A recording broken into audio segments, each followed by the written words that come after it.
Ya, pengibaran bendera sekaligus perayaan Hari Kemerdekaan RI di Istana Negara tahun ini memang menjadi momen yang sangat berbeda. Karena adanya pandemi, namun kemarin kita saksikan bersama anggota Paskibraka tetap menjalankan tugasnya dengan penuh semangat untuk mengibarkan sangsaka merah putih, Dika. Betul. Dan bagaimana pengalaman mereka, para anggota Paskibraka yang tetap semangat menjadi petugas pengibar dan penurun bendera pusaka di Istana Negara di tengah pandemi. Kita akan berbincang langsung dengan Putra Sudrajat Prawijaya dari tim Merauke Paskibraka Nasional 2020 yang bertugas menurunkan bendera merah putih dan Bapak Suyitno sebagai pembina Paskibraka Nasional 2020. Selamat pagi Putra dan Bapak Suyitno. Selamat pagi. Selamat Baik, pagi. selamat pagi. Saya mau Baik. ke Mas Putra dulu nih yang kemarin menurunkan sangsaka merah putih. Bagaimana Mas perasaannya menurunkan sangsaka merah putih tapi di tengah situasi yang berbeda ya, di tengah Ya, pandemi di ini tengah tapi tetap pandemi. bertugas penuh semangat untuk menurunkan sangsaka merah putih. Gimana perasaannya Mas? Rasanya sangat bangga sekali ya Kak. Apalagi bisa ke istana dan menjadi seorang paskibraka untuk kedua kalinya. Karena yang kita tahu kan Kak, menjadi seorang paskibraka itu seumur hidup itu cuma sekali kan Kak. Tapi pada tahun ini sejarah mencatat baru Kak, seorang menjadi paskibraka dua kali. Gitu, Kak. Baik.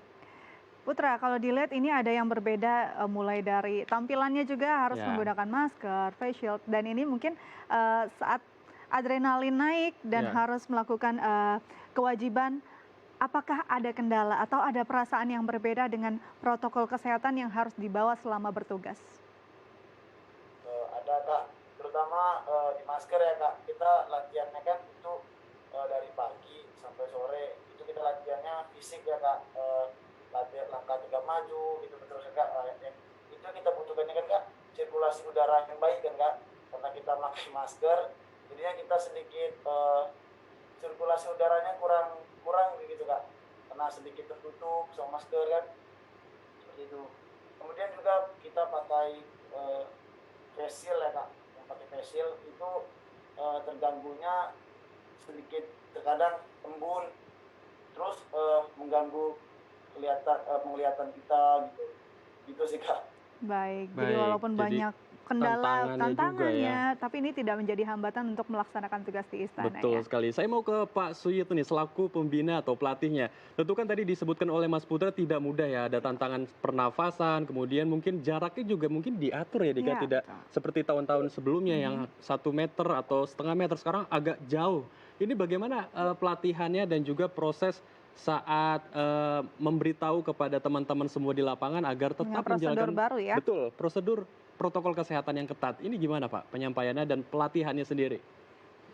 Eh, kita tahu sendiri bahwa memang itu sudah merupakan suatu aturan yang ditetapkan oleh pemerintah kepada warganya. Makanya setiap kegiatan termasuk diklat Paskibraka tahun 2020 ini juga kami menetapkan protokol kesehatan. Bahkan kami sudah eh, sosialisasi kepada adik-adik banyak hal yang harus dilakukan termasuk jaga jarak, pakai wesel, pakai masker, harus cuci tangan selalu. Jadi setiap kegiatan apapun kita pakai sarung tangan kami berikan dan masker, bahkan masker yang siap pakai, sekali pakai buang, terus setiap selesai kegiatan mau food extra puding cuci tangan, kami sediakan sabun, kami sediakan eh, sanitizer sehingga mereka tetap dalam kondisi bersih sehat. Itu yang selalu kami jaga. Kami selalu pembina mendampingi mereka pada saat mulai dari mereka bangun tidur. Kami harapkan mereka bersih-bersih kamarnya juga sampai dengan senam pagi, sampai dengan makan pagi, dan siap latihan di lapangan. Di Baik. Baik. lapangan pun mereka selalu dalam keadaan memenuhi protokol kesehatan. Baik, jadi memang sudah dipersiapkan Ya, sedemikian rupa dari mulai protokol kesehatan, juga kondisi ya kesehatan betul. fisik dari para paskibraka. Putra, saat diumumkan hanya 8 orang dan ini satu kebanggaan yang luar biasa bisa 2 kali ke istana untuk menurunkan bendera merah putih. Apa yang perasaan kamu yang bisa kamu ungkapkan? Karena ini bagian dari sejarah, terutama ini Betul. adalah pengibaran yang begitu spesial di tengah pandemi. Namanya milik bangga tersendiri ya Kak gitu.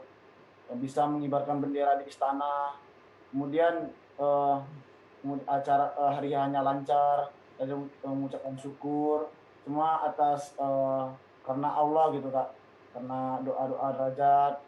Alhamdulillah pada saat penugasan semuanya lancar. Jadi bangga tersendiri gitu Kak rasanya. Baik, bangga Baik. dan pastinya jadi kebanggaan orang tua juga Betul ya, Indra sekali. ya. Saya ke Pak Suyitno lagi nih Pak, untuk pelatihannya sendiri nih untuk teman-teman Paskibraka, dalam satu hari ini mereka berapa kali latihan Pak? Dan apakah ada peraturan yang benar-benar harus tertib dilaksanakan karena kan mengingat protokol kesehatan yang ketat ini harus diterapkan di mana saja? Ya, pertama tentang penerapan protokol kesehatan. Yang kedua, kami juga terbatasnya dengan waktu. Yang lalu sampai dengan 1 bulan. Mereka sempat sebelum tanggal 17 Agustus itu 2 minggu mereka latihan, 14 hari gitu. Nah, untuk kali ini hanya tanggal 4 mereka check-in, registrasi, tanggal 5 sudah mulai latihan. Jadi tanggal 5 sampai dengan tanggal 9 mereka latihan fullnya itu di lapangan. Nah, tanggal 11 sama 12 sudah latihan gabungan.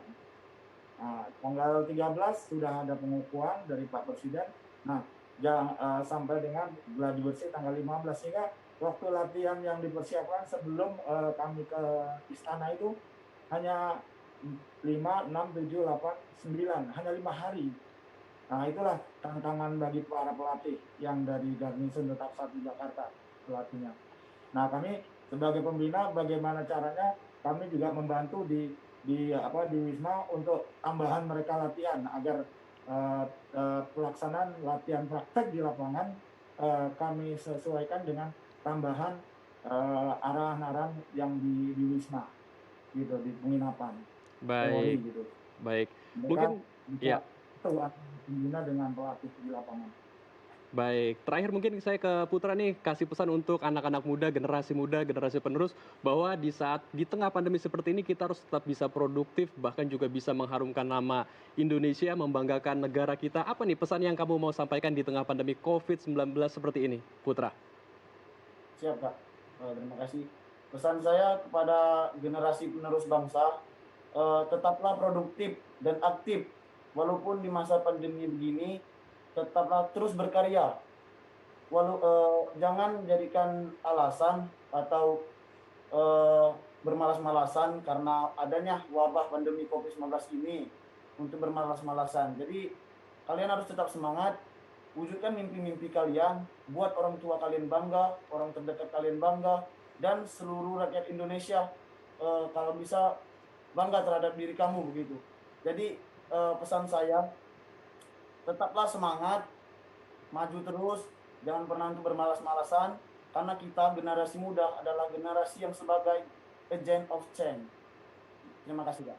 Oke, Baik, agent of change. Agent of Change. Terima kasih untuk Putra dan Mas Suyitno untuk waktu dan informasinya di Halo Indonesia. Tetap jaga kesehatan Anda dan selamat kembali beraktivitas. Terima kasih teman-teman.